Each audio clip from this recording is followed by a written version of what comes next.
ओम नमः सिद्धेभ्यः। मंगलम भगवान मीरो मंगलम गौतमोंगणी मंगलम कुंद कुंदाद्यो जैन धर्मोस्तु मंगलम सर्वे मंगल मांगल्यम सर्वे कल्याणकारकं प्रधानं सर्वधर्माणां जैनं जयतु शासनं जैनं जयतु शासनं जीवमजीवं दवं जीवरवसेन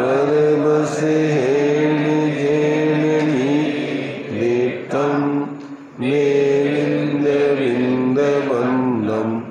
वन्दे तं सर्वदा शिरसा।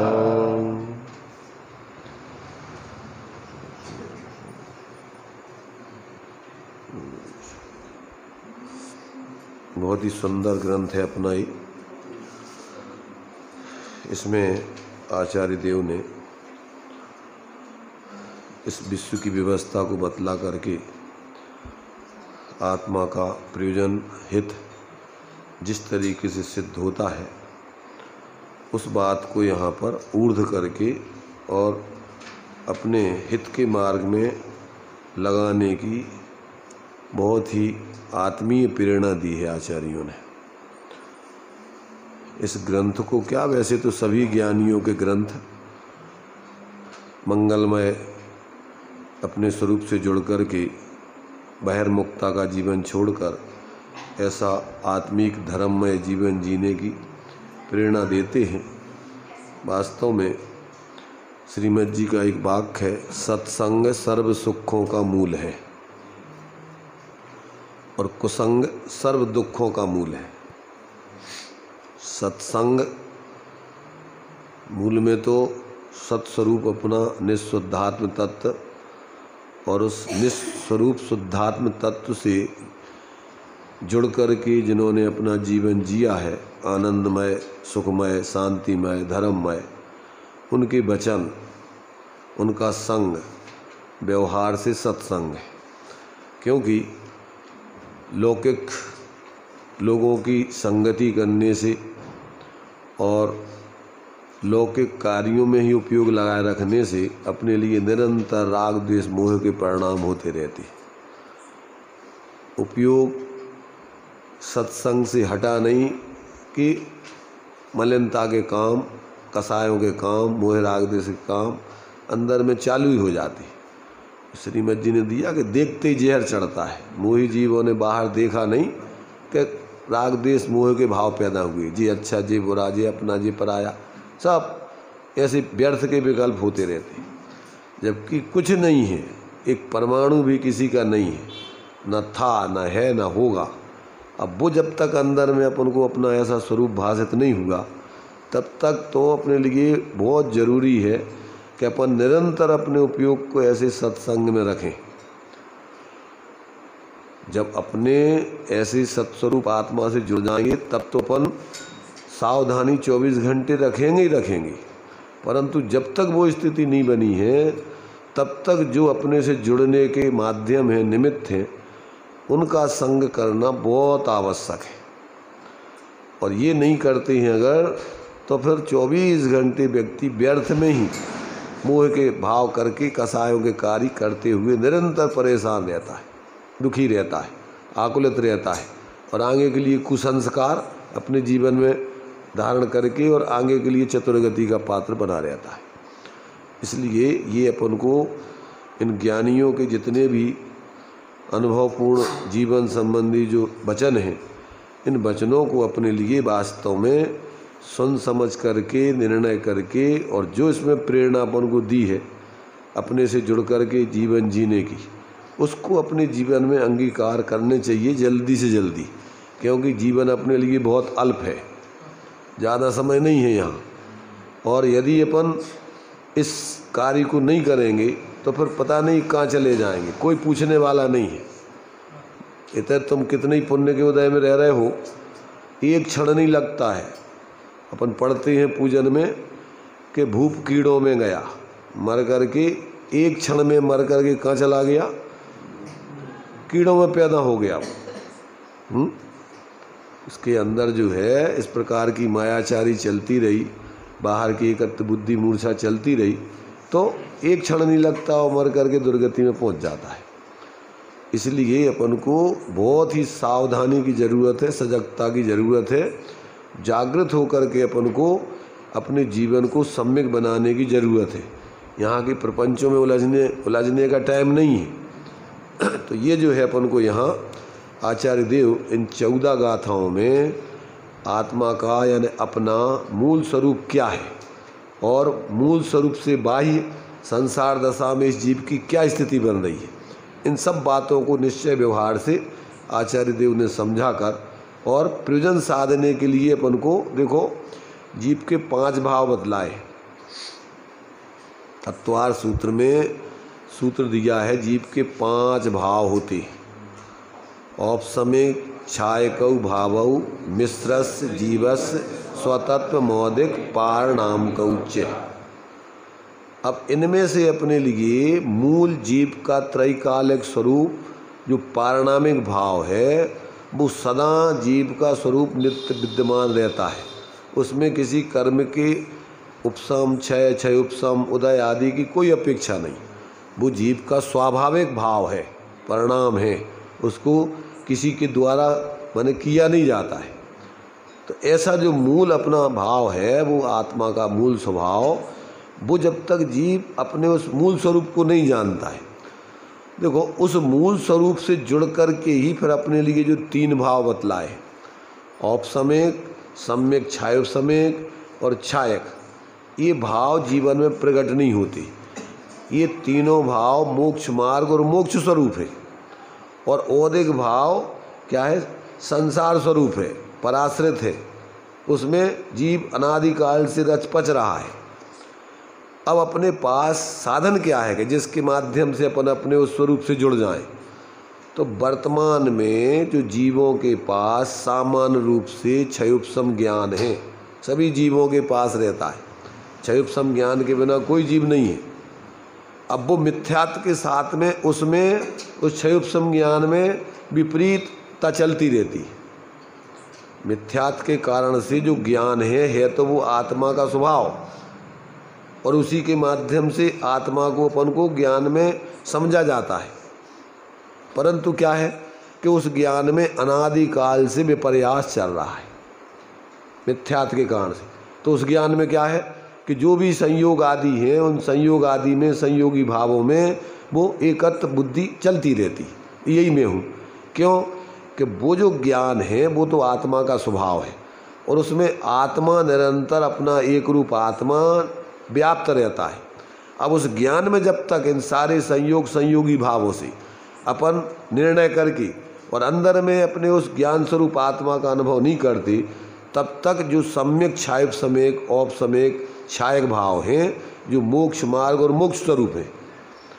सम्यक छायोपसमिक और औपसमिक भाव तो मोक्ष मार्ग रूप है और छायक भाव मोक्ष स्वरूप है। और वो जब तक जीवन में जीव प्रकट नहीं करता तब तक वो निरंतर औदिक भावों में और मिथ्या भावों में, मिथ्या कल्पनाओं में रात दिन लगा रहता है। एक क्षण की भी जीवन में उसको क्या है, उन मिथ्या औदिक भावों से उसको फुर्सत नहीं मिलती। ज्ञान में निरंतर उल्टी उल्टी बुद्धि चलती रहती है। जिस पर्याय में गया उस पर्याय संबंधी मिथ्या कल्पनाओं में लगा रहता है। मैं फलाना हूँ, मैं ठिकाना हूँ। मैंने जो 8 मत बतलाए ना, 8 मत, तो सबसे जाति का मत, कुल का मत। अब ये जाति माती तो बदलती रहती, कर्म के उदय के अधीन है। आज अपन जैन कुल में पैदा हो गए, अब इधर अगर मायाचारी आदि करते रहे और बदलती रहती, वो तो कल दूसरे उसमें चले जाएंगे, वहाँ जाएंगे तो वहाँ के भाव करने लगेंगे। तो इसमें अपन को कोई अहंकार आदि नहीं करने चाहिए। इसके कारण से अन्य दूसरे जीवों का तिरस्कार आदि भी नहीं करने चाहिए। 8 मदों में काय के मद हैं। सबसे पहला तो है क्षयोपशम ज्ञान, जो जानकारी अपन को हो जाती है, कुछ धर्म संबंधी जानकारी हो, चाहे लौकिक पढ़ाई आदि कर लें अपन, और बाहर का पुण्य के उदय में बाहर के संयोग धन संपत्ति आदि मिल जाए, 8 प्रकार के मद बतलाए? है ज्ञान में किसी की?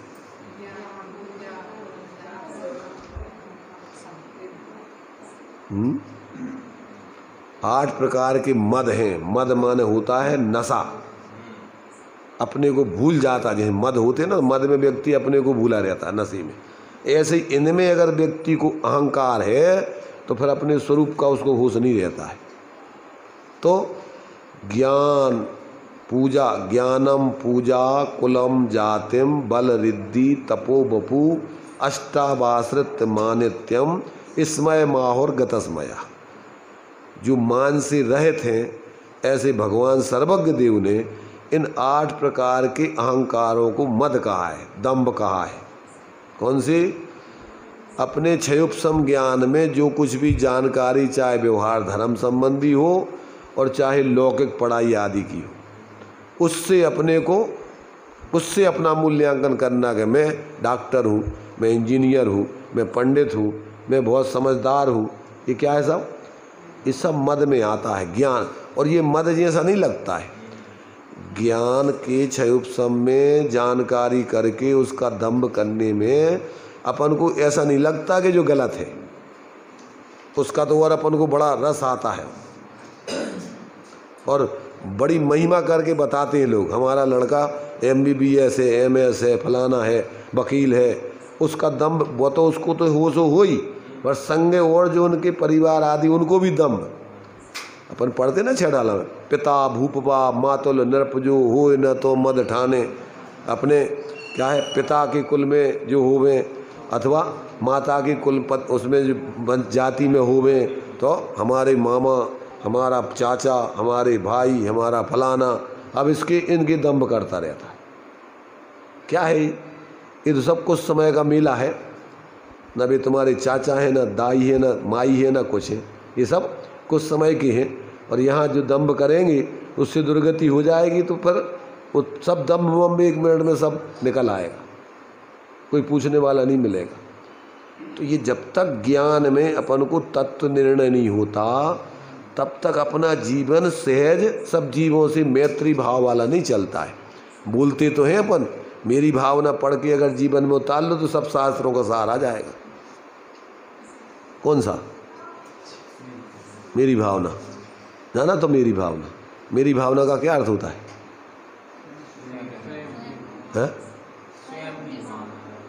मेरी भावना माने जो पढ़े सो उसको ऐसा लगे कि ये ऐसा हमारा जीवन हो गए। उनने लिखी जो है, जैसे आचार्य कुंद देव ने ग्रंथ में जो है, जैसे मान लीजिए आत्मा का स्वरूप बताया, तो उसमें है मालूम क्या लगा? अहम। कौन? जीव नहीं। अहम इक्को खलु शुद्धो दंसण नाण मय्यो सदा अरूबी नाभि अथ मज्ज किंची भी अन्नम परमाणु मित्तम पी। कौन? उसको पढ़ने वाला ऐसा उसके ज्ञान में निर्णय हो। अकेले ऐसे बोलने से काम नहीं चलेगा। तो ऐसा अपन को लगे कि ये मेरा स्वरूप है। कौन सा? जो ये बताया जा रहा उसमें कि मैं वास्तव में, खलु माने वास्तव में, शुद्ध हूँ। शुद्ध माने परद्रव्यों से भिन्न, अपनी गुण पर्यायों में अभिन्न, एक रूप हूँ। शुद्ध माने क्या? 2 या 2 से अधिक चीज़ें मिला दूँ तो अशुद्ध हो जाती। तो उसमें प्रत्येक द्रव्य किसी द्रव्य में आज तक मिला नहीं है, मिल नहीं सकता है। अब ऐसे अपनी सत्तापन को अलग से ज्ञान में आवे और फिर अपन उसी सत्ता का अंदर में अनुभव करके, और उसमें शांति है। जब उस अनुभव करके इसमें जीते हैं तो उसमें कोई अपन को आकुलता का, कसायों का, विकल्पों का कोई काम ही नहीं है। उसका स्वरूप तो निर्विकल्प है, आनंद रूप। तो जब ये अंदर से अपन को जब अपनी सत्ता का अलग ऐसा अनुभव आता है, ऐसा महसूस होने लगता है, तो उसके अलावा अपन को फिर कसायों के कामों में दुख लगता है। जो अपन पढ़ते राग आदि प्रगट से दुख दें। किसको प्रगट दुख लगते हैं? कि जिसको आत्मा में प्रगट सुख लग रहा है। भाई 2 चीज़ें तुलना करने वाली होनी चाहिए ना, है क्या? जन्म से जो व्यक्ति बीमार हो तो अब उसके लिए स्वास्थ्य की खबर ही नहीं है कि अपना स्वास्थ्य जो आए ठीक है। अब वो तो कोई बीमारी को अपना स्वरूप समझ लेगा। जिसने जन्म से बीमारी में जिया हो, ऐसे ये जीव अनादिकाल से क्या मोह ममता कसायों में आश्रमों में जिया है, आज तक उसको अपने स्वरूप का बोध ही नहीं है। तो अब वो तुलना कैसे करे कि ये दुख रूप भाव है और ये सुख रूप है? कब कर सकता है कि जिसको प्रगट आत्मा का अनुभव प्रगट हो गया और उसमें अतीन्द्रिय आनंद जिसके आ गया, तो अब उसको राग आदि प्रगट दुख रूप लगते हैं। क्योंकि दो चीज़ें हैं, एक तरफ अपना स्वरूप आत्मा का सुख प्रकट हो तो फिर राग आदि का अपन को प्रगट रूप में दुख रूप लगेंगे। और अगर वो नहीं है, जैसे अपन आलोचना पाठ पढ़ते हैं, तो आलोचना पाठ का क्या अर्थ होता है? आलोचना पाठ गलतियाँ कब दिखाएंगी? जब तुम्हारा लगे कैसो लगे, पहले तुम्हारा निर्दोष स्वरूप दिखाए ज्ञान में हुआ, जब तो तुलना करोगे कि जी गलती। जब एक तरफ निर्दोष स्वरूप ही नहीं है तो गलती की कैसी गलती? आलोचना को कर सकत, मिथ्या दृष्टि कर सकत, ये तो लिखी लिखाई पढ़ दी तुमने कैसी? जैसे तोताओं को रटा दो अपन, तो वो बोलत जा रहा हो, अपन बोलत जा रहे, क्या बोल रहे? आलोचना पाठ में क्या पढ़ते? जल छान जे बानी कीनी, सो ही पुनि डारे जो दीनी, नहीं जल थानक पहुँचाई, क्रिया बिन पाप ओ पाई। क्या अर्थ होता है? बोल रहा है अपन। नदियन बिच चीर धोवाए, कुसन के जीवे मराए। क्या अर्थ होता है? अरे नदियों को छोड़ो, नालियाँ तो हैं तो अब उसको नाली बोलो कि नालियन बिच चीर धोवाए और कुसन के जीवे मराए। तो अब अपन बेचा भाई, तुम्हें ये भाव भाषण होगा कि हम का बोल रहे हैं, किसे बोल रहे हैं? वो भी बढ़िया मल मल के नहाऊ जा रहा है, साबुन लगाऊ जा रहा है, पानी नालियों में बुआऊ जा रहा है, और फिर अब आलोचना पाठ पढ़ लो। मैंने अपने जीवन में अपन देख रहे कि एक एक बूंद में कितने जीव होते हैं और कछु अपन को होश ही नहीं है। जितना चाहे पानी गिरता जाए, अनछन हो, कैसे ही भी पड़ा है, कोई मतलब नहीं है, खुलो छोड़ दो, अब वो तो 30 जीव आके मर रहे, छिपकली आके गिर जाएगी, तुम्हें क्या पता? प्रमाद से अपन कितने पाप कर रहे हैं। मतलब ये है कि ये अपन मात्र अपन को शाब्दिक स्वाध्याय नहीं होने चाहिए, उसका अपन को भाव भाषण पूर्वक जीवन में उतारते हुए आवे तो मजा आता है उसका। इसलिए भाई देखो, अपन को जैन कुल में ही ये सारी जन्म से बच्चों को सिखाया जाता है। अरे बेटा ऐसा नहीं करो, चीटी मारने लगे, अरे ये जीव है, इनसे पाप लगेगा, वो भी तुम्हारे जन्म। तो जन्म से बच्चों को संस्कार दिए जाते हैं। कुल में, जैन कुल में पैदा होने वाला बच्चा ये समझ लो महाभाग्य से पैदा होता है। क्यों? क्योंकि वहाँ पर कुल परंपरा से ही आपको अहिंसात्मक धार्मिक सारे के सारे संस्कार दिए जाएंगे जन्म से ही। जो हिंसक परिवार है उनको जन्म से ही बच्चों को बिठाल करके हिंसा करवाई जाती सामने, उनके सामने कि देखो ये धर्म है, मार करके धर्म के नाम पे जो भी हिंसा करती जिस तरीके, और उनको बच्चों को सामने बिठाया जाता, सबको उनके सामने करवाई जाती। बिल्ली है तो बिल्ली अपने बच्चों को हिंसा करना सिखाने के लिए जिंदा पकड़ के लाएगी चूहे को, मारेगी नहीं पहले वो, और अधमरा सा उस बच्चे के सामने छोड़ देगी, उस बच्चे से मरवाएगी। जब वो सीख पाती है, उनके बच्चे सीख पाते हैं हिंसा करना, कैसे कैसे पकड़ा जाता, कैसे मारा जाता। तो मतलब ये है कि अपन को जिस जाति में, जिस कुल में, जिस परिवार में जाओ, वहाँ जो भी आपके लिए वातावरण होगा, बिना सिखाए भी सीख जाएंगे सब बच्चों में। तो क्योंकि सीखने मैंने अपने आप ही इस प्रकार के संस्कार होते। तो ये अपन को जब तक के अभी तक अपनी वास्तव में यथार्थता क्या है, तो ये 5 भावों में जीव को अपना जो जीवत्व भाव, चैतन्य स्वभाव है, वो अनादि अनंत है, वो द्रव्य स्वभाव है, वो किसी से पैदा नहीं हुआ, किसी से नष्ट नहीं होता है, वो शाश्वत है, वो बंध मोक्ष से परे है। पर औपसमिक भाव, छायपसमिक भाव, छायक भाव, ये मोक्ष मार्ग और मोक्ष स्वरूप होते हैं। कब? कि जब अपने ज्ञान में, जो प्रगट ज्ञान है, उस ज्ञान में उस अपना त्रैकालिक स्वभाव को जब ग्रहण करके निर्विकल्प उसमें लीनता की जाती है, तो वहाँ से पर्याय में शुद्ध भाव प्रकट होते हैं। और वो नहीं करो तो अब कुछ भी करते रहो तुम, कुछ नहीं होना है। धर्म क्या है? जहाँ से परद्रव्यों से भिन्न अपनी आत्मा की अनुभूति, प्रतीति, लीनता, वहाँ से मोक्ष मार्ग चालू होता है। मोह क्षय करने का मार्ग। मोह क्षय माने स्वाश्रय का मार्ग, मोह माने पराश्रय का मार्ग। मोह किसे कहते हैं? पर में एकत्व ममत्व, उसका नाम है मोह। मूर्छा कहो, मूर्छा, ममत्व परिणाम कहो, पर में एकत्व परिणाम। ये तो जितने होना मोना पर अपने नहीं है न, तुम बनना है। देखो एकत्व और ममत्व। एकत्व माने तुम अपने को पर रूप अनुभव करो, ममत्व माने उनको अपने रूप अनुभव करो कि वे तुम्हारे हैं, तुम उन रूप हो, वे तुम्हारे रूप है। एकत्व में अपनी सत्ता उसमें मिला दी जाती और ममत्व में उनकी सत्ता अपने में मिलाने की स्थिति है। ये मेरे हैं तो उनकी सत्ता खत्म, और तुम उनके हो तो तुम्हारी सत्ता खत्म। अब ऐसा होता नहीं है। ये क्या होता है? ये तुम्हारा मिथ्या ज्ञान है, ये तुम्हारी मिथ्या श्रद्धा है, ये तुम्हारा मिथ्या आचरण है। निरंतर आप देखो, निरंतर आप खा पी करके शरीर को मोटा करके ये मानते हो हम मोटे हो रहे हैं, तो तुम किस रूप, अपने को किस रूप करना चाह रहे हो जाओगे। और अपन देखते भी हैं कि हम अभी इतने वजन होगा हमारा, तो घटगा वजन है, तो मैंने तुम क्या मान रहे अपने को? 24 घंटे मिथ्यात्व का पोषण करता है। अब इतने पढ़ो और उतने जीवन में तुम्हारी वही प्रवृत्तियाँ चल रही। पैसा इकट्ठा हो गया, हम धनी हो गए, हम बहुत धनाढ़ हो गए, अमीर बन गए। कौन सा भाव चल रहा हो? कौन सा मिथ्यात्व को भाव चल रहा हो कि सम्यक को या धर्म को? अब अंदर में देखो अपन 24 घंटे किस में रस आ रहा हो अपन को। तो ये जब तक अपन इतने इसको पढ़ने के बाद जीवन में प्रैक्टिकल करोगे तो मिथ्यात्व दूर होगा। ये तो अपन को यहाँ थ्योरी पढ़ाई जा रही, प्रैक्टिकल तो जहाँ तुम जी रहे हो उतने तुम्हें अपने अभिप्राय को, परिणामों को संभालना है।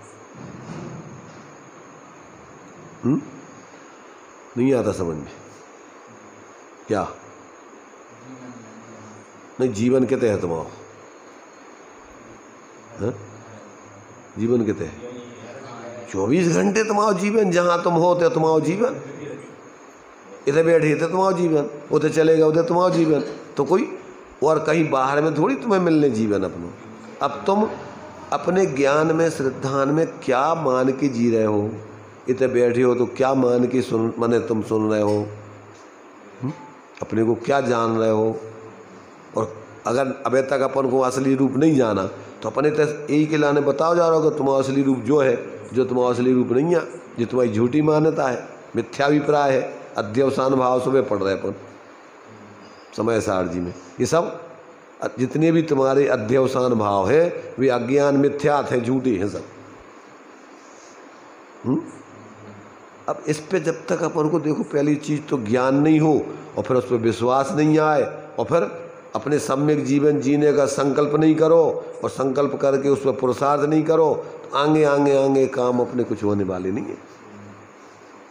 पहले तो सुनवे के लाने सही बात है, अपन को रुचि नहीं बने, अपन सुने ही नहीं, समझे ही नहीं, फिर समझो नहीं तो जीवन में उसमें से प्रयोग कैसे करोगे?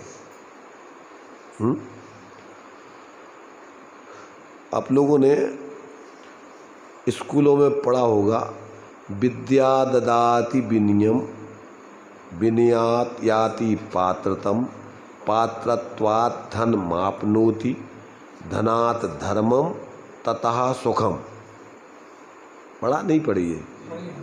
पढ़े हैं। क्या अर्थ होता है उसका?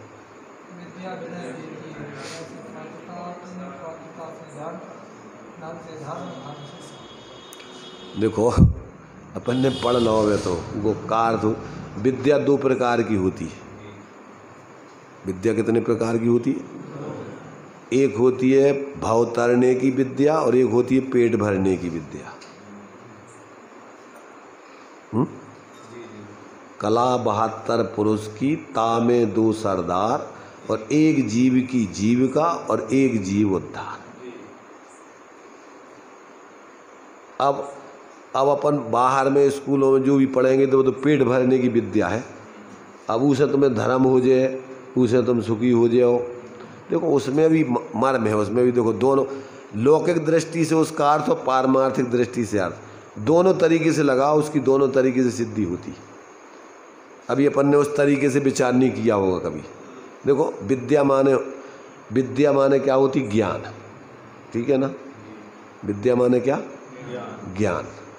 अब लौकिक आपको जानकारी संबंधी ज्ञान होगा तो क्या होगा? आपको उसमें से निर्णय करोगे आप कि इसमें अपने लिए क्या काम करना उचित है। जब आपको सब प्रकार की जानकारी मिलेगी, ऐसा ऐसा ये डॉक्टर होते, इंजीनियर होते, वकील होते, ये दुकानदार होते, किसान होते, सब प्रकार का आपको ज्ञान करा दिया गया। और जीवन जीने के लिए अपन को इन सब की जब जानकारी विशेष हो और आपको उस तरीके की विशेषज्ञता हो तो ही आप जीवन में लोक में सफल हो पाओगे। अगर उस तरीके की विशेषज्ञता नहीं है तो आप पैसा नहीं कमा सकते। ऐसे ज्ञान करने से झुकाव होता है। विनय माने होता है झुकाव। विनय किसे कहते हैं? उस तरफ झुकना। और का विनय में अपन लोक में भी विनय माने उस तरफ अपन बहुमान झुक रहे। ऐसी अपन को जब लौकिक सारी जानकारी मिलती है तो अब उसमें से अपन को कौन सी चीज़ उपयोगी जीवन में अपन जो है जिससे अपना अच्छा अपन पैसा वगैरह कमा सके, उसमें से आप चुनाव करोगे। झुकाव हो जाएगा कि ये ठीक है। अब उसका अध्ययन विशेष करोगे तो पर्याय में पात्रता पकेगी तुम्हारी जीवन में। जैसे मान ली डॉक्टरी की पढ़ाई कर ली तुमने, इंजीनियरिंग पढ़ लिया, वकालत पढ़ ली, तब तक तत्संबंधी ज्ञान हो जाए तो उस संबंधी तुम्हारी पात्रता आ जाएगी और तुम अब उसमें क्या करोगे? उस संबंधी कोई जो भी नौकरी है, जो भी काम करोगे उस संबंधी, तो उससे धन कमाओगे। फिर तो विद्या विनय माने झुकाव उस तरफ हो। जानकारी करने से पात्रता आ गई तो अब धन कमाने के योग हो गए तुम। अगर तुम्हें वो पात्रता नहीं है तो आप धन नहीं कमा सकते, कोई तुम्हें एक पैसा नहीं देगा। दुकानदार है तो दुकानदार में भी कला होनी चाहिए, ग्राहकों को आकर्षित करने की, और उसके लिए क्या है, माल आदि देने के लिए बराबर उसको विवेक होना चाहिए कि जिसमें दुकानदार संतुष्ट हो सके, ग्राहक संतुष्ट हो सके। तो वो उससे विशेषता से, तुम्हारी पात्रता से तुम धन कमाने लायक हो जाओगे।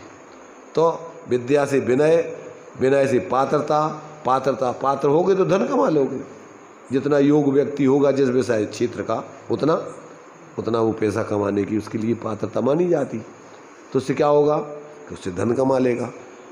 और लोक में धन के बाद जो धर्म होता है वो परोपकार को धर्म कहते हैं। धर्म किसे कहते हैं? लोक में परोपकार को, शुभ कार्यों को यहाँ धर्म कहा जाता है। तो फिर आपको जो है क्या होगा कि आप परोपकार के काम करोगे। क्या करोगे? जब धन आ जाएगा, पैसा नहीं होगा तो तुम क्या करोगे? ज़्यादातर आदमी अब कजू है ही नहीं है तो कैसे परोपकार करें? लोग में तो बाहर से सब धन संपत्ति होवे जब मानते लोग के परोपकार कर सकते। तो अब वो जो है उसके पास जब धन आदि आ जाएगा तो दूसरे जीवों के परोपकार आदि में लगाएगा। उससे उसको बहुत संतुष्टि मिलेगी। जब परोपकार आदि जीव करता है तो उसको क्या मिलता है? उसको बहुत अंदर में संतोष मिलता है, अच्छा लगता है।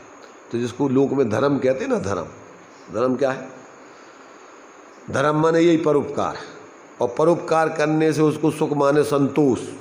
जब अपन बोलते जब आवे संतोष धन, सब धन धूल समान, वो संतोष ही सुख है।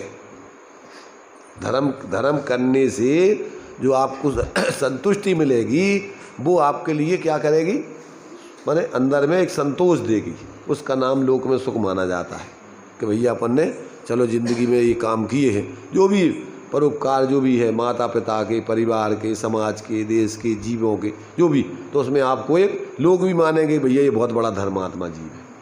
लोक में धर्मात्मा कैसे मानते हैं? तुम ध्यान लगा के बैठे रहो, आत्म ध्यान कराता हो, तुम्हें कोई धर्मात्मा नहीं मानेगा। कौन मानेंगे? जो दूसरे जीवों के काम में आवे तो लोग में उनको क्या मानते? धर्मात्मा। और उससे पुण्य बंद होता है तो उससे वो लौकिक दृष्टि से सुख भी पाएगा। पंच इंद्रियों के विषय भोग अनुकूलताएं सब मिलेंगी उसको, समझ रहे ना? तो क्या हो गया ये लौकिक दृष्टि से? तुम्हारी लौकिक अध्ययन करना विद्या, उससे आपकी एक माने जो जानकारी मिलेगी तो उससे आपको एक झुकाव के अपन को जीवन में करना क्या चाहिए, वो विनय कहलाती है।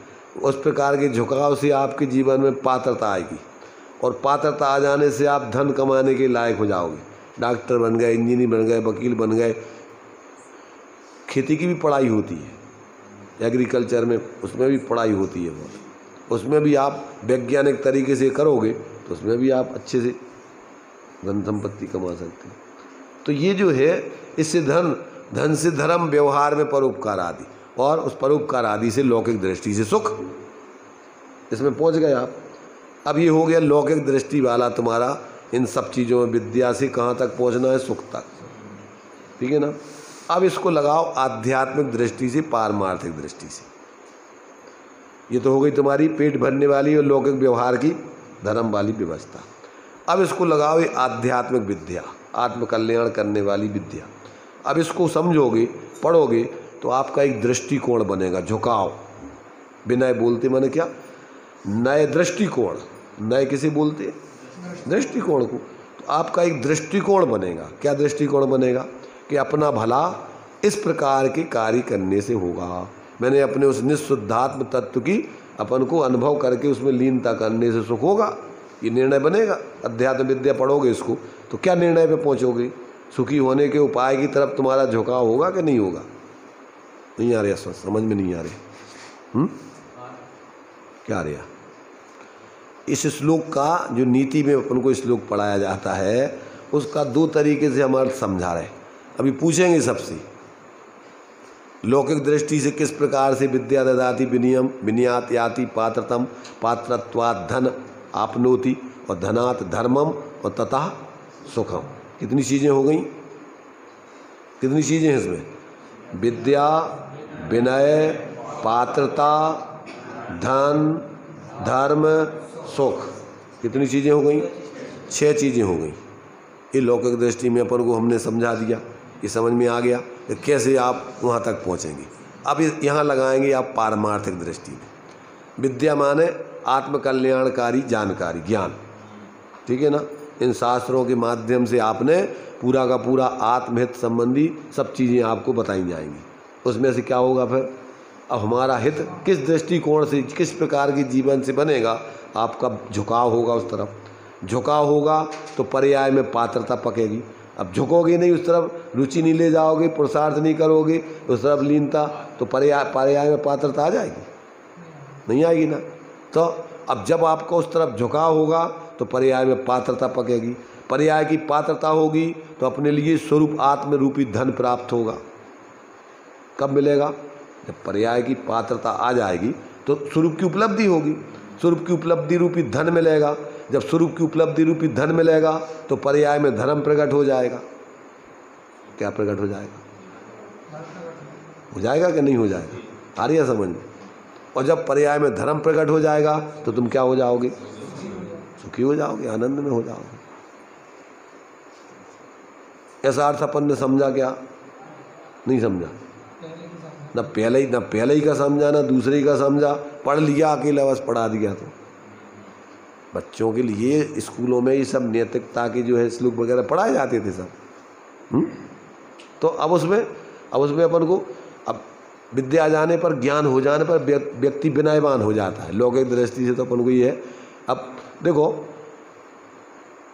विनय विद्या को देती है और विद्या से विनय आती है, दोनों चीजें लगाना उसमें। उद्दंड व्यक्ति क्या है, अभिनयी विद्यार्थी को विद्या आ सकती है क्या, तो उधर विनयवान व्यक्ति को विद्या आती है और विद्या आ जाने पर वो व्यक्ति विनयवान बनता है।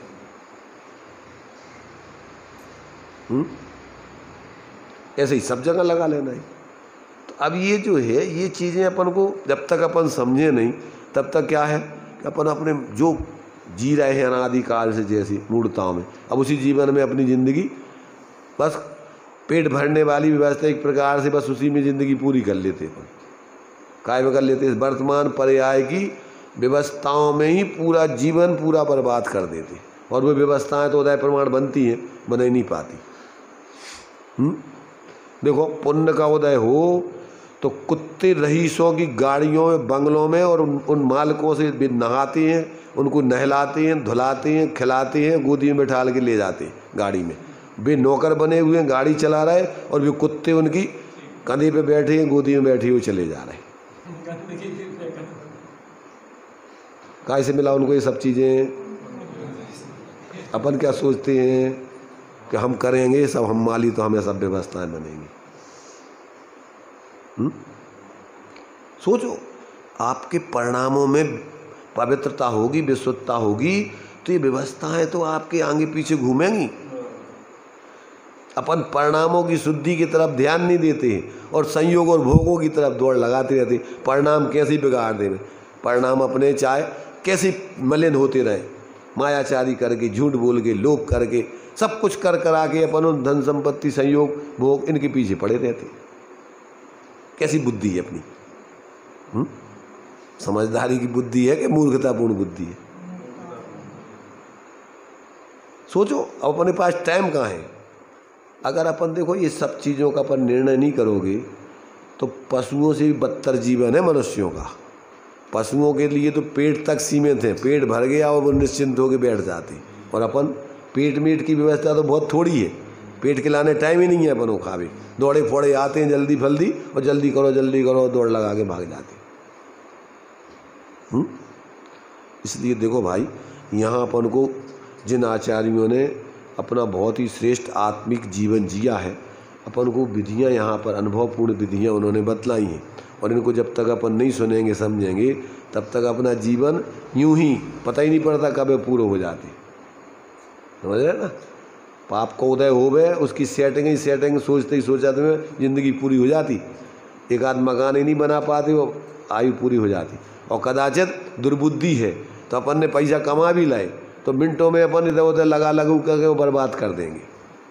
एक मकान बना लो, एक गाड़ी खरीद ली है कि भैया यार अपनी इज्जत बनाऊँ नहीं तो अपन को एक 4 व्हीलर ले लो, है लोगों में अच्छे दिखेंगे। ऐसे ऐसे पागल देखे हमने। मजदूरी करते हैं माँ बाप और झूठी शान बतावे लड़के की शादी करावे के लाने उधार पैसा लेकर के उन्होंने गाड़ी खरीद ली। काहे के लाने कि नहीं इनके पास भैया गाड़ी है, 4 व्हीलर है, फलानी चीज़ है, ऐसा है। जिसमें क्या होगा, अब क्या देना, वो जो आएगा वो देखेगा कि ये तो दिखावटी बनावटी इनने गाड़ी ले ली उधारी का, तो कितने दिन तक तुम्हारे संग वो अच्छे व्यवहार होगा उसका। इसलिए भाई देखो, इस झूठी बाहर की बनावटी दिखावटी जीवन में अपने जीवन को, अपन को व्यर्थ को बर्बाद नहीं करने चाहिए। अपन अंदर से यथार्थता को समझें। बाकी बाहर की चीज़ें तो जब तक तुम संसार में रहोगे तुम्हारे लिए कोई चीज़ की कमी नहीं पड़ेगी, और तुम्हें जब तुम्हारी अपने अंदर की स्वरूप की आराधना करने का लक्ष्य होगा और उसमें तुम्हें आनंद आएगा तो ये चीज़ें तो तुम्हें चाहिए ही नहीं है। फिर कितनी चाहिए तुम्हें?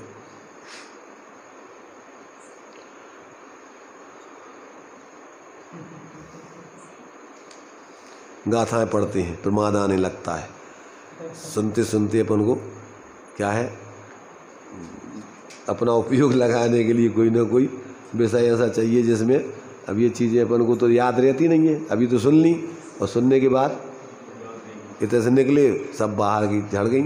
इसके बाद फिर अपन वही जो धारणा में अपन ने बना रखा है बेऊर्द हो जाएंगी और ये चीज़ें भूल ही जाएंगे अपन के। कोई आया था 25 साल पहले, हम आए थे, हमने क्या सुनाया था, है किसी को पता?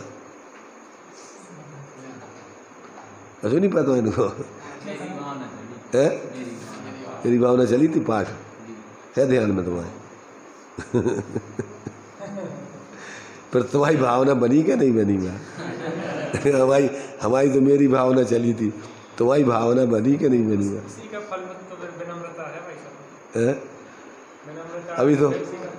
अभी तो हमें ये अनुभव दिखता है सिर्फ अकेला सुनने वाला व्यवस्थित थे, शांति से बैठा रहता है वो। बाकी लोगों की कितनी बुद्धि लगती, थक जाती है ना। बच्चों के लिए ज़्यादा कोई चिंता नहीं रहती, जब तक भी अभी उनको मोह जागे नहीं भाव तब तक उनके लाने चिंता नहीं रहती, फ्री रहती। जब नींद आई तो सो गए, भूख लगी तो भोजन कर लाओ, और जब मूड भाव से खेलने लगे उनको कोई ज़्यादा चिंता नहीं है। न भार अपने सिर पे कि भैया हमें क्या करने, कहाँ से आ रहा हो, क्या हो रहा हो। उदय प्रमाण अच्छे आए हैं पुण्य लेके तो व्यवस्थाएं बनाएंगे अच्छी से अच्छी। भी भूखे रहेंगे तुम्हें खिलाएंगे बढ़िया, अच्छे से अच्छा पहनाएंगे। एक दादाजी हते तो उनके लड़के थोड़े अच्छे संपन्न हो गए। उनका जीवन पहले गरीबी दशा में था, तो उन्होंने बहुत सामान्य जीवन जीते हुए एक प्रकार से वो गांव में सिर पे लेकर के माने ये सब चीज़ें बेच के लाने जाते थे। क्या नॉन तेल गुड़ वगैरह बनियों का काम जो है जैसे गाँव बंजी कर भी जाते थे सब। तो अब भी क्या है कि उन बच्चों ने थोड़े संपन्न हो गए ना, तो बुजुर्ग आदमी को थोड़ा सी लगन लगत कि यार अब जी जो है अपने हिसाब से अब अपनी जी जो पुराना जीवन जीते हैं तो अपनी थोड़ी इज्जत विज्जत इनसे थोड़ी सबकी नज़रों में अच्छी नहीं रहेगी। तो उन्होंने है मालूम कहा, उन्होंने कहा देखो बेटा तुम ये मत सोचियो कि हम तुम्हारे ऊपर कोई भार है। अभी हम तो बाज़ार में अपनी सब्जी मब्जी खरीद के और अपना बेच के आराम से आजीविका चला सका थे, हम तुम्हारे भरोसे नहीं बैठे, ऐसा नहीं सोचियो। अरे साहब हमारी इज्जत को सवाल है, तुम्हारी इज्जत को सवाल हो गए चाहे हमें कभी लेने देने नहीं है। तुम्हें अपनी इज्जत बचाऊ नहीं है अगर तो तुम हमें ऐसा ऊपर नहीं अंदर से अगर जुड़ के सही तरीके से हमें समझ में आएगा तुम वास्तव में हमें अपनी आत्मीयता से पिताजी जैसे रख रहे हो तो हम न तो हम अपनों करें मेहनत, तुम्हारी इज्जत जहाँ तुम्हें धूल में जा रही हो तो और कहूँ जा रही हो हमें कोई मतलब नहीं है उनसे, पर हम स्वाभिमान से जिएंगे, हमें चिंता नहीं है। समझ रहे ना, झूठी इज्जत बनाए रखने के लाने अपन अंदर में लोगों के प्रति आत्मीयता और जो अपन को व्यवहार जीवों के प्रति होना चाहिए वो तो नहीं करें, और बाहर में झूठे लोगों को नकली इज्जत बतावो चाहे कितना चलेगी। इसलिए अपन को वास्तव में जब असली जीवन अपन समझ लेंगे तो अन्य किसी भी जीव के प्रति बाहर में उदय उनका कैसे ही हो उनके प्रति तुम्हारे आत्मीय भाव, सहृदयता का भाव, मैत्री भाव, ऐसा नहीं दूसरा वो अन्य लोगों में एक आता ना ऐसा, वो सुदामा और श्री कृष्ण का आता है कुछ पढ़ा होगा ना आप लोगों ने। सुदामा और श्री कृष्ण वो पहले छोटी उम्र में साथ पड़े हुए थे, अब श्री कृष्ण तो त्रिखंडी बन गए और सुदामा गरीब ब्राह्मण अपने कुछ उनके पास व्यवस्था ही नहीं कची जा रहे ऐसे।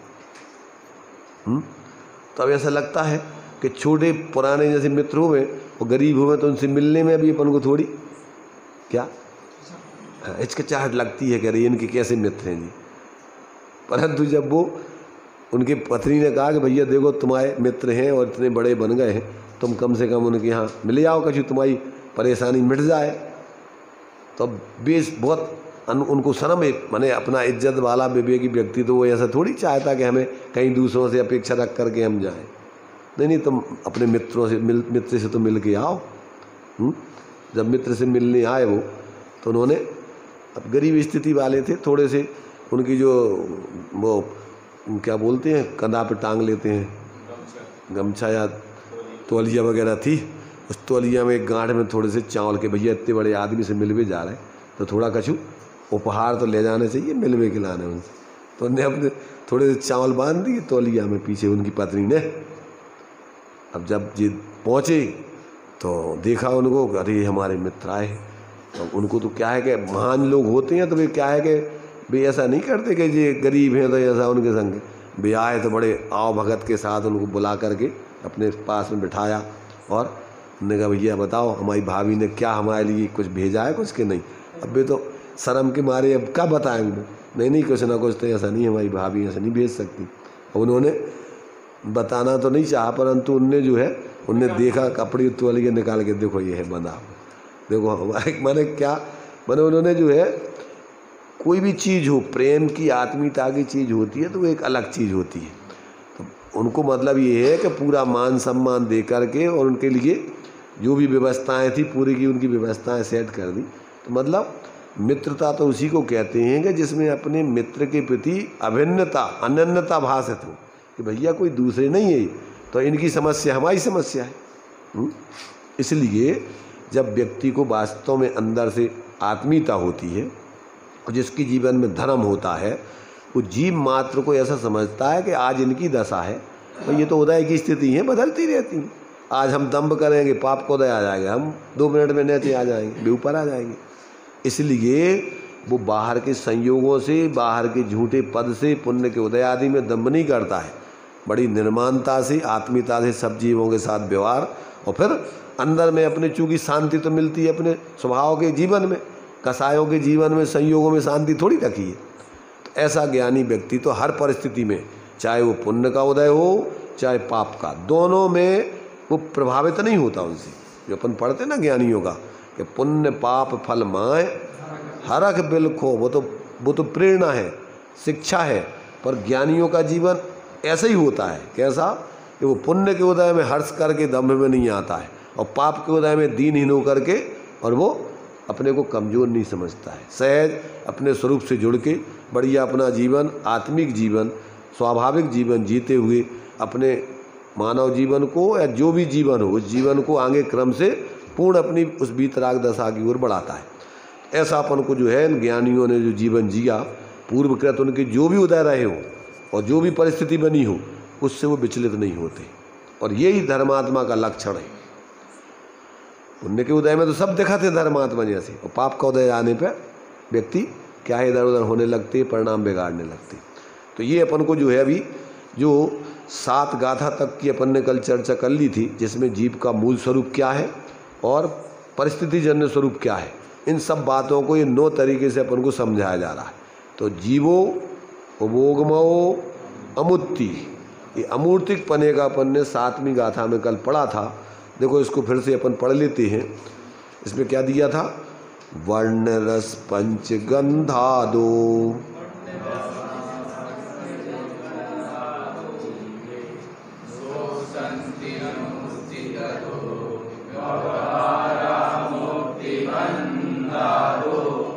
वर्ण रस पंच गंधा 2 फासा 8 नित्या जीवीर नो संति अमुत्ति तदो, और बवहारा मुत्ति बंधा 2। उसका सीधा सीधा अर्थ अपन ने गाथाओं से निकाला था। कौन इसका अर्थ निकाल के बताएगा गाथाओं से सीधे? वर्ण रस पंच गंधा 2 फासा 8 नित्या जीवीर नो संति अमुत्ति तदो बवहारा मुत्ति बंधा 2। तो बिल्कुल सीधा सीधा लाइन टू लाइन उसका शब्द बाई शब्द उसका अर्थ, उसका भाव निकलता है। तो इसके अर्थ को कौन बताएगा? हाथ उठाएंगे, हम पूछ लेंगे किनको आता है, हाथ उठाओ। हाँ बताएंगे, अनबाई की मम्मी बता रही, चलिए।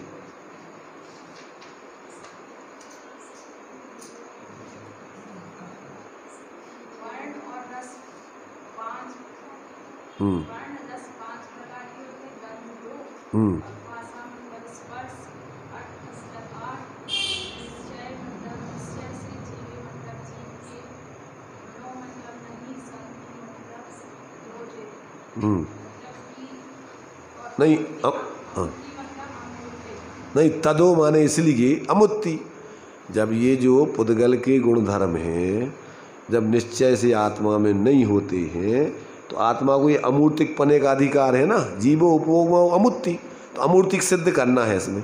तो अमूर्तिक कब सिद्ध होंगे? कि जब ये मूर्तिक अपन को 5 इंद्रिय पुद्गल के जो विषय आदि हैं जब भी आत्मा की नहीं हो, जब ये आत्मा अमूर्तिक सिद्ध होगा। तो ये अपन को यहाँ पर ये निश्चय से जीव में नहीं पाए जाते। क्या नहीं पाए जाते हैं? स्पर्श रस गंध वर्ण बनता पुद्गला। तत्वार सूत्र में अपन ने सूत्र पढ़ा, ये काय में होते हैं? स्पर्श रस गंध वर्ण बनता माने इनमय पुद्गल होता है, और ये इसलिए आत्मा के नहीं, ये पुद्गल के हैं, और इसलिए निश्चय से आत्मा में नहीं पाए जाते। इसलिए आत्मा तदो अमुत्ति, इसलिए आत्मा अमूर्तिक है। और व्यवहारो, और क्या है आगे? व्यवहारा मुत्ति बंधा 2। क्या अर्थ हुआ इसका? व्यवहार माने संसार दशा में जीव कर्मों से, शरीर आदि से बंधा होने के कारण ये मूर्तिक है, क्योंकि ये शरीर कर्म मूर्तिक हैं, पुद्गल हैं। तो इनके कारण से व्यवहार माने संयोग रूप में, आत्मा रूप माने आत्मा चूंकि इनके साथ में रह रहा है, दूध और पानी की तरह एक क्षेत्रावगाही संबंध है, फिर भी भिन्न भिन्न नहीं भेला।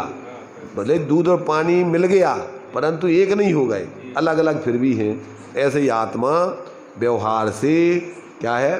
शरीर कर्मादि से बंधा होने के कारण क्या है, व्यवहार से मूर्तिक है और परमार्थ से वो ये उसमें वर्ण रस पंच गंधा दो फासा अट्ठ निश्चया जीवे नो संति तदो अमुत्ति, इसलिए वो अमूर्तिक जानना चाहिए। अब देखो इसमें जो सार दिया है ये अपन ने कल नहीं पढ़ा था, इसके लिए पढ़ेंगे। अमित भाई तुम्हारे पास है क्या ये टीका? टीका है, पढ़ो टीका पढ़ो। अब अमूर्त अतीन्द्रिय निज आत्म द्रव्य के ज्ञान से रहित होने से और मूर्त पंचेंद्रिय के विषय में आसक्त होने से जो मूर्त कर्म उपार्जित किया है उसके उदय से व्यवहार से जीव मूर्त है, तो भी निश्चय से जीव अमूर्त है, ऐसा उपदेश करते हैं। अब उसकी टीका पढ़िए आगे। वर्ण रस पंचगंध, हाँ उसका हिंदी पढ़ते जाओ। श्वेत माने हाँ, नील लाल और केशव, ये 5 रंग, चक्रा कड़वा कसायला खट्टा और मधुर के 5 रस, सुगंध और दुर्गंध के 2 गंध, शीत उष्ण स्निग्ध रुक्ष कोमल कठोर हल्का और भारी के 8 स्पर्श, शुद्ध निश्चय ऐसे शुद्ध बुद्ध एक स्वभाव वाले शुद्ध जीव में नहीं है, इस कारण यह जीव अमूर्त है। यदि जीव अमूर्तिक है तो उसे कर्म बंध किस प्रकार होता है? हाँ, अब ये प्रश्न है ऐसे का कि जब जीव अमूर्तिक है तो ये उसको मूर्तिक कर्मों का बंध कहाँ से हो गया, ये बंधन कहाँ से पैदा हो गया उसमें, अब ये प्रश्न है उसका। क्योंकि जीव अनुपचरित असद्भुत व्यवहार न से मूर्त है, अतः कर्म बंध होता है। जीव मूर्त किस कारण से? हाँ, पर प्रश्न है कि भैया ये अनुपचरित असद्भुत व्यवहार से जीव अनादि काल से मूर्त दशा में है, इसलिए उसको कर्म बंद हो जाता है।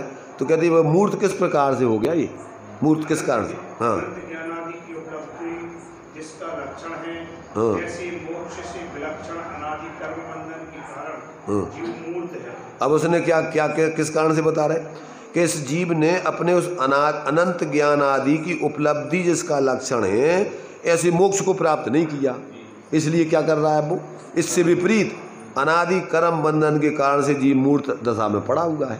अपने ऐसे अमूर्त स्वरूप को भूलकर और मोक्ष दशा को प्राप्त नहीं करके और इन शरीर आदि कर्म आदि मूर्त पदार्थों में मूर्छित होकर निरंतर चतुर्गति में घूम रहा है, इसलिए मूर्त है। तथा अन्यत्र जीव का लक्षण कथंचित मूर्त और कथंचित अमूर्त कहा है।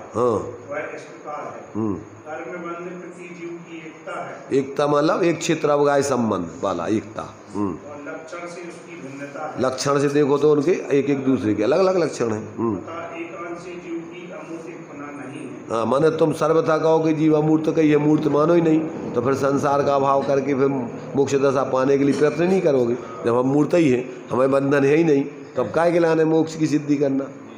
इसलिए कथनचित जीव व्यवहार से बंधन में पड़ा है, उसके लिए अपने उस स्वरूप का भान नहीं। हम देखो आगे प्रयोजन की बात, तात्पर्य सारांश बता रहे हैं। अमूर्त आत्मा की प्राप्ति के बिना, हाँ देखो, अब जिस अमूर्तिक आत्मा की प्राप्ति अनुभूति के बिना ये जीव संसार में भटक रहा है। आगे देखिए सारांश। अनादि संसार में जीव ने भ्रमण किया है। हाँ, उसी अमूर्तिक आत्मा का मूर्त पंचेंद्रिय के विषयों का त्याग द्वारा, माने अब उसी अमूर्तिक आत्मा का मूर्त पंचेंद्रियों के विषयों के त्याग द्वारा निरंतर, माने उनका त्याग करके निरंतर अपनी उस स्वरूप आत्मा का ध्यान करना चाहिए। इससे क्या होगा, इससे अपना प्रयोजन मोह राग यानी मूर्त पदार्थों से हटकर अमूर्त आत्मा की सिद्धि करने में ये सिद्ध होगा। ये प्रयोजन की बात है। माने जो अपन ने 5 तरीके से इसमें जो अर्थ करने की पद्धति है, अंत में ये भावार्थ है। तात्पर्य माने उसका सारांश क्या है कि अनादिकाल से अपने अमूर्त उस ज्ञाता दृष्टा स्वरूप को भूल के जीव मूर्त पंचेंद्रियों के विषयों में मूर्छित होकर और ये कर्मों को उपार्जन करके चतुर्गति में भटक रहा है। तो अब उसी शुद्ध आत्मा का अंदर में अपने को ज्ञान में लेकर, ध्यान में लेकर उसी का ध्यान करना चाहिए, तो इसके बंधन से ये रहित होकर के मोक्ष दशा की प्राप्ति कर लेगा। ये सारांश है, तो करना चाहिए।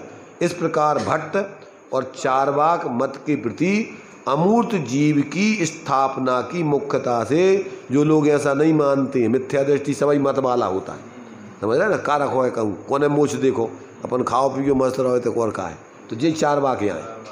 तो ऐसा जो जिनकी मान्यता है, तो ऐसे लोगों को समझाने के लिए कि आत्मा भैया ये शरीर आदि नहीं है, इससे अलग अमूर्त सत्ता वाली है, उसकी सिद्धि के लिए ये अमूर्त पने की सिद्धि की है। अब निष्क्रिय अमूर्त टंकोत्कीर्ण ज्ञायक एक स्वभाव से जीव यद्यपि कर्मादि के कर्तृत्व से रहित है तो भी व्यवहार आदि नए विभाग से कर्ता होता है। इस प्रकार अब चौथे नंबर का अधिकार जो जीव के 9 अधिकारों में जीवो उपभोगमो अमुत्ति कत्ता, इस गाथा को पढ़ लेते अपन। देखिए, पुग्गल कम्मादीनम कत्ता व्यवहार दो निश्चय दो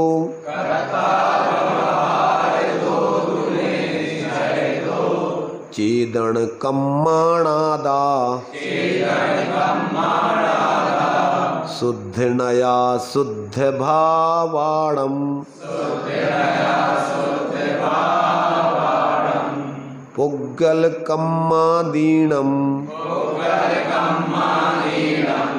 कत्ता व्यवहार दो निश्चय दो